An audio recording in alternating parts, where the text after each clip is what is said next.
Good morning to you both and happy Heritage Day. Good morning to you. Or maybe I should have greeted in my mother tongue, Molweni. Oh, So how do you... Dimacheroni. That's how you say it in Venda. Right. Mr. Mhlanga? Which language is this now? Chitsonga. Yeah, that one white man there saying Abusheni. Yes, I was proud of him as well. Fantastic. All right. So let's get this discussion on the road. Let me start with you, Mr. Mhlanga. Yeah. There's a perception out there that South African children cannot read or write in their mother tongue. Is the perception true or false? Well, it's true to some extent because when you walk in a mall now and you see a black family, they are more likely to be speaking English. And you come across that situation in most cases, especially in the cities. But in the rural areas and townships, it's not the same.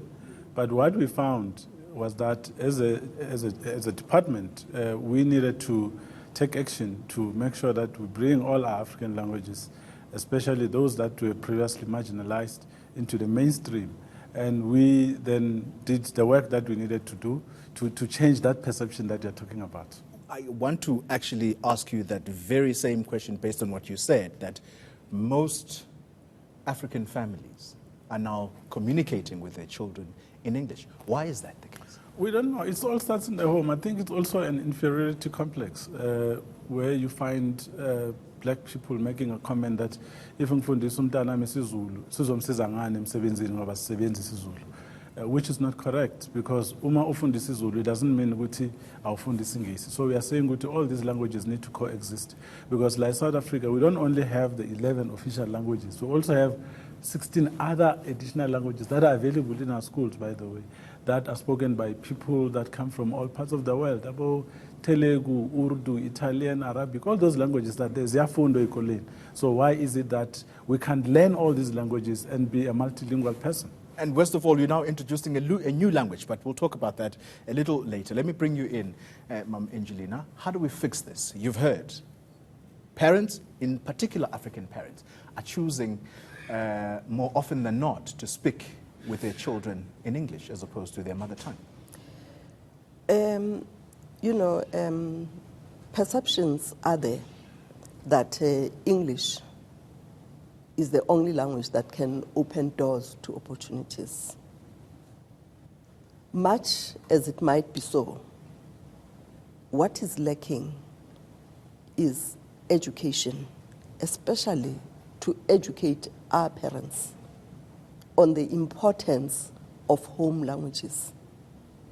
I would argue with you and say it's not that parents do not know the importance of this, but it's a choice they've made. Many parents do not know. They make this choice out of a lack of knowledge. If we go out there and educate our society that a child who learns in his or her own language, especially in the foundation phase, chances are by the time you introduce languages like English or any other second language, that child will be better positioned to grasp that language very fast without a problem, because he's been able to form concepts, to understand concepts in his or her own home language. Remember, as teachers, we are taught, and experience has taught us, that you move from the concrete to the abstract, from the known to the unknown. If you teach a child in his own home language, a language that he brings or she brings to school, you are better positioned as a teacher to make this child understand even deeper issues, the language broadly. And once you have that foundation correct, you can introduce any other language. Mr. Mhlanga, let me give you a practical example. I'll speak about me. The school I matriculated in, multiracial school, if you are caught during lunch break and you're sitting with your friends and you are speaking in your mother tongue, I would get a demerit if I'm caught by a prefect doing so. And I suppose this was a way to try and enforce that all children speak in one universal language. Would the department consider something such as this to try and enforce the communication of African languages at school? No, in fact, I think you are in a terrible environment because it shouldn't be like that. We are changing exactly that. I think the code of conduct of that school needs to be reviewed if it's still in place. You will give me the name of the school afterwards so we can get the code of conduct. So sure. And we see if they still have that, because from 2013, we put in place a policy, Yoguti, all our schools need to offer an African language, and we are forcing them to do that. And by this year, the number has really increased of those schools that are now offering an African language on a compulsory basis in the curriculum, because we found that there were 3,558 schools out of the 24,700 that we have who were not offering any African language whatsoever. And some said because there were no teachers. And we said, now we will bring the teachers. You have a duty to make sure that parents in the school can determine which African language should be offered. And we are seeing an increase an improvement in the offering of those languages. So if that language is compulsory, then it should also be allowed in the school grounds. So that's why I'm saying that code of conduct would need to be reviewed, because all these languages are not only South African and compulsory, but they're also legal and official. So you need to be able to speak it freely. Ma'am Angelina, yours is not only to promote these African languages, but the law empowers you to also initiate studies and research aimed at promoting these African languages. So the question to you would be, what studies have you undertaken then to implement this? In the past, when I talk of the past, I'm talking about early 2000s, there have been research that was conducted by PENSALP. But as recent as last year, we did desktop surveys where we're checking what type of research has been done in African languages.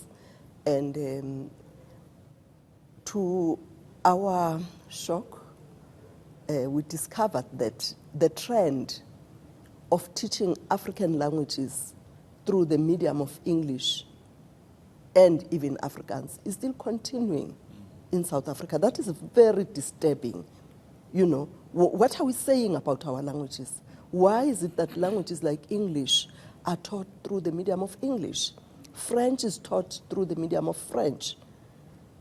Why can't the same be done for African languages? We know that prior to 1994, that was the practice, because in very many instances, especially the teaching of linguistics was done by Europeans and African-speaking people. And we thought those are the ones who taught African languages through those mediums. But to have this practice now continuing, where if we talk about a department of isiZulu, you'd expect that it is isiZulu speaking lecturers who are there. Why would they continue to teach the language through the medium of other languages? Like I'm saying, this was just a desktop, a research. We are aiming to follow up on that, to check what the purpose, what the motive is. What is it that the institution wants to gain out of that? There's one thing that people are not aware of, be it academics, be it parents, be it whoever. If you don't allow people to use their language or to use it wrongly, you are killing the language. You are a murderer.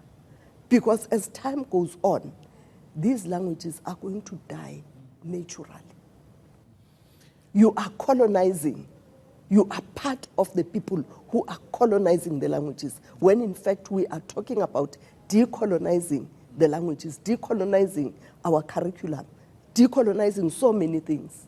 What are you doing in your institution to promote that? Just the final question to you, Mr. Mhlanga. We are out of time. You're hearing the deficiencies that are there. You speak for the Basic Education Department. Yeah. The question to you is, you are now adding yet another language over and above the 11 official ones that you want to be taught in school. And it's Swahili, if I'm not lying. the practicalities of doing this when you already have such deficiencies? No, we have done two things. The first one is that we have created a bursary fund called Funza Lushaka. The conditions there are that you need to go to university and learn an African language, come and teach it at primary school level. So we are creating an incentive and an environment where young people can be given funding to go train in these languages at university. Hopefully that they will find indigenous language speakers who will be able to teach them and go to the depth of these languages so that they are well equipped when they come out of university to teach in our schools. That's the first thing that we've done. The second thing that we've done, we have a category of languages that are additional languages in our curriculum.